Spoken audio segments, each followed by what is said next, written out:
Well, welcome to A Woman's World. Guy Jacobson, you're writer and producer of a brand new film called Holly. Would you give us a little synopsis of the film and explain what motivated you to produce this film? Holly is a kind of an impossible love story, subtle drama between an American shady character played by Ron Livingston, who deals with stolen artifacts, drinks a lot, is, a gambler, and he lives in Southeast Asia for a very long time, kind of numb to everything that is going on around him. And by accident, his motorcycle breaks down in the red light district of Phnom Penh. And he runs into a 12-year-old Vietnamese girl who was trafficked to Cambodia. It's a very stubborn little girl that is sold to prostitution and is trying to escape this world. And at some point, he decides that he actually wants to help this girl. By the time that he makes that decision, she is already sold to a trafficker and disappears. And he goes on a frantic search trying to find her. And through each of those stories and through their relationship, kind of really show a world that probably was never seen in cinema before.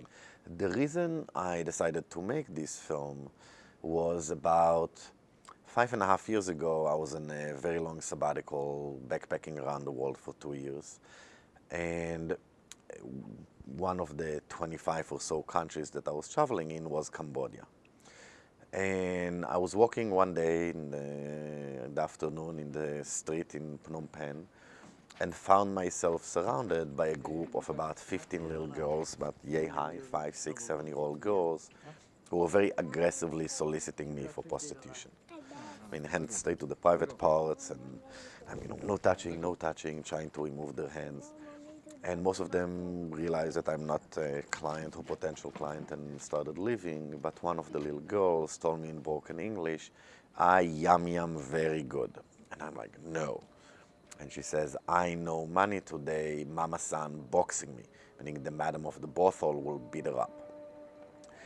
I gave her some money, I walked away, and I said, I have to do something about this issue. Well, the one thing I can do, since I do have a film production company, was to stop the production of the other movies that we were working on and try to make a movie that kind of tell the story and show the life of one such girl.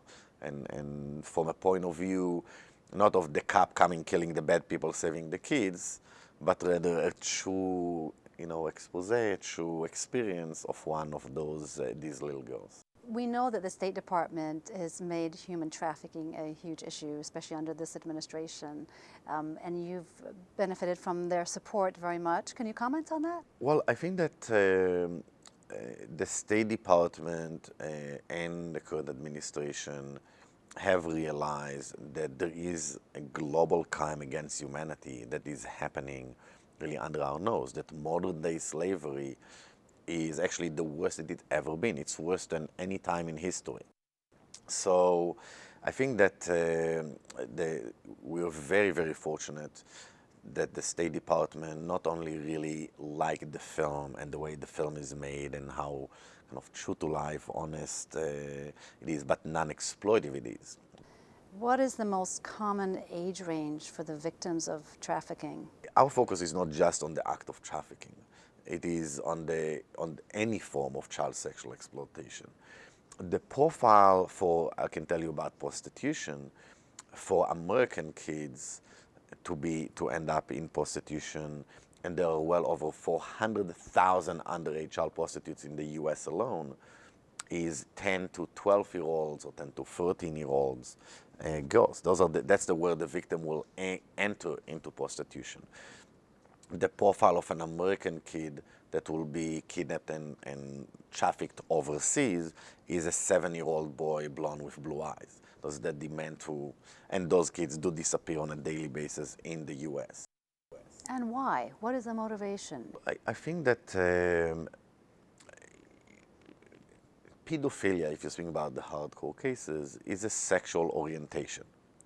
That's if somebody is attracted to a 1-year-old baby in their diapers, you know, that's their sexual orientation. And there is no medication that you can give that person to change their sexual orientation, just like nobody can give me any medication to change mine into something, you know, different than what it is. If somebody will take an American prisoner of war in Iraq or anywhere else and will rape them 20 to 30 times a day and put them in a cage and so on, there'll be, you know, Geneva Convention, and there'll be uproar and in a level that, you know, the UN will have a meeting the next day, whether it's an American victim or if it's Americans who are, you know, committing that crime and raping, you know, 20 times a day. Think of the uproar if that was a prisoner of war that was treated this way. And where is the uproar about kids being treated this way? And what is the effect on these children? Well, the life expectancy of those kids is really 7 years on average. And that's, so I mean, a significant percentage of them will not survive. Whether it is because they'll have HIV/AIDS and die, or they'll get murdered, or they'll commit suicide, or I mean, there is, and I think the numbers go from, you know, 30 to 40% of them, you know, will die.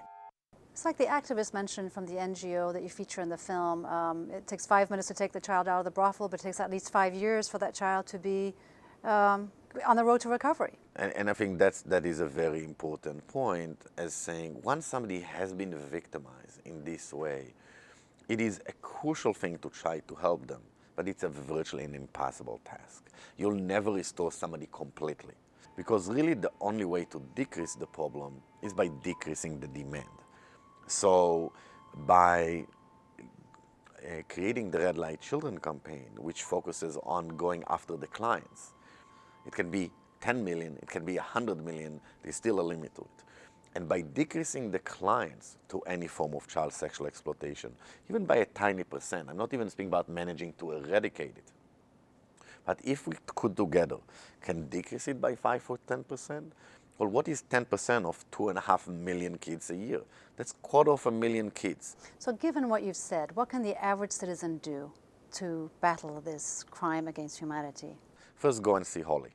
Learn a tiny bit about it. Take with you people that have not seen this show or heard about Holly, because in order for a legal effect, a legislature change, it's enough of us need to say to our respective government, whether it is here, to our congressman, to our senator, to our president, you know, now that I'm aware that this exists and I'm aware that this is a global crime against humanity that dwarfs what happened in Darfur, okay, I'm actually very concerned about it, and here is what I expect you to do.